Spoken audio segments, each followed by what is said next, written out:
Hey everyone, Max Caven here with TravelWise International, and thanks again for tuning in for another Cruise Day Tuesday episode, and more specifically, as we continue our Destination Immersion series.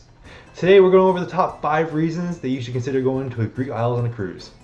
We already have groups for 2021 and 22 going there, so I'm super excited to share with you why this amazing destination should be on your bucket list. The first reason to visit the Greek Isles is the history all throughout the Southern Europe region. Whether you're a history buff or just find joy marveling at the magnificent wonders of the world, during your trip to the Greek Isles, you are certain to stop in numerous places to take in the sights and snap a souvenir picture worth 1,000 words.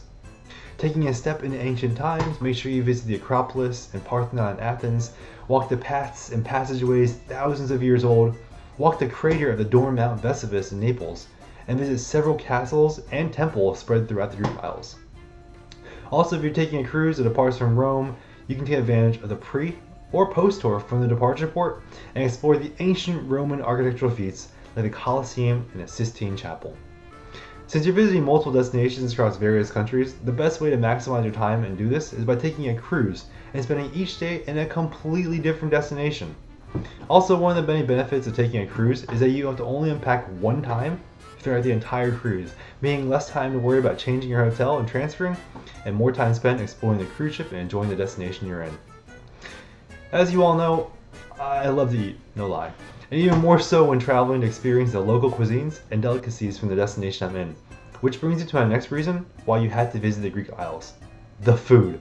Most people think of Greek food as gyros and kebabs or anything dipped in tzatziki sauce, which, don't get me wrong, I will never pass up on a good gyro. But Mediterranean food has so much more to offer.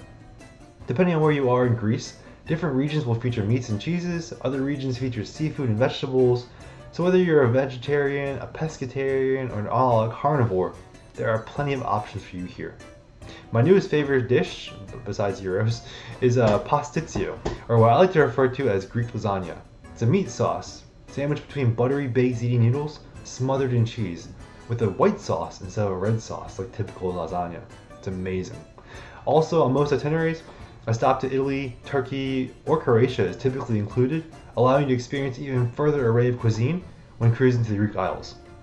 While some Mediterranean food is shared amongst nations, each country has their own kind of variation of the dish, and they often argue of where the dish came from.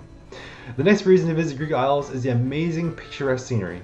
In Santorini, you can take in the amazing views of the Instagram-worthy, vibrant blue dome churches with the whitewashed buildings and the gorgeous sunset in the background. Next stop is usually Mykonos, which is probably the most beautiful of the islands, with its white sand beaches, turquoise waters, as well as, views of the sunset over the Aegean Sea. Once you've had your fix of amazing sunsets, beautiful beaches, and turquoise waters, marvel at what's left of the ancient buildings in Europe's oldest capital, Athens. Take in the stunning views from the Acropolis and gaze up at the seemingly mile-high columns of the Parthenon. And if your itinerary includes Ephesus, Turkey, you can experience firsthand some of the most preserved ruins all throughout Europe. Also, don't take advantage of the city your cruise departs from. Whether you're in Rome or Venice, there are tons of attractions and sights, so make sure you have space in your phone or camera to avoid running out of memory. Also, make sure when planning a visit to any of these places to account for the rush of tourists, like yourself. So the best time to visit is going to be the first thing in the morning or late in the afternoon, making sure you catch the golden hour right before sunset for the spectacular pictures. But don't miss getting back on your ship in time.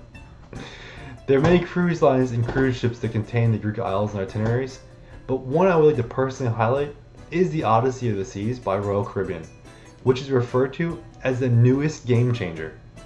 With her much anticipated debut pushed back to April 2021, you could be one of the first passengers on this brand new Ultra Quantum class ship.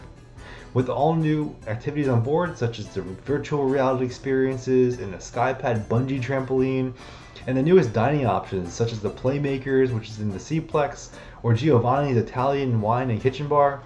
When not out enjoying the various ports and food and activities in the Greek Isles, the Odyssey of the Seas is guaranteed to keep you busy and entertained. Starting in Europe next year, then heading to the Caribbean, don't miss the opportunity to experience the newest addition to the Royal Fleet. We all have group space already reserved for 21 and 22 like I mentioned before, so make sure you give me a call when you're ready to start planning your next trip. The last reason, and another major benefit whenever departing any country you haven't been to, is that most Greek Isle cruises depart from Venice or Rome, Italy. Both great cities to explore before or after your cruise. While we do recommend our passengers to arrive a day early to avoid any travel delays or interruptions, in my opinion, this is typically not enough time to explore the entire city to the extent you'd want to. By arriving or staying a couple days to a week earlier or later, you get the opportunity of combining another vacation with your already amazing cruise vacation. If you depart from Rome, keep in mind the city center and Leonardo da Vinci Airport is roughly an hour away from the cruise port of Civitavecchia. If departing from Venice, the Marco Polo Airport is only 20 minutes away, and the cruise port is actually located on Venice Island, where most attractions are located. Pre-tours and post-tours can easily be set up from any of the departure ports, and I would love to make sure you have an unforgettable experience. Well, that's all the time we have for today, everyone. I really hope you learned something about the cruise in the Greek Isles on today's episode, and are ready to start planning your next trip to Southern Europe. If you aren't doing so already, please follow our Facebook and Instagram accounts, subscribe to our YouTube, and if you have any further questions about the Greek Isles or any other destination, send me a message or give me a call, and we might be able to feature your destination next. Stay tuned next week as we continue our Cruise Day Tuesday series, and more specifically our destination immersion episodes. December 22, Tuesday, will be another destination immersion episode all about Scandinavia and Russia. I'm Max Caven with TravelWise International, and when you're ready to start planning your next cruise or vacation or have any questions, please give me a call at 301-248-8898, or you can send me an email at cruise@itravelwise.com. I'll see you all next week.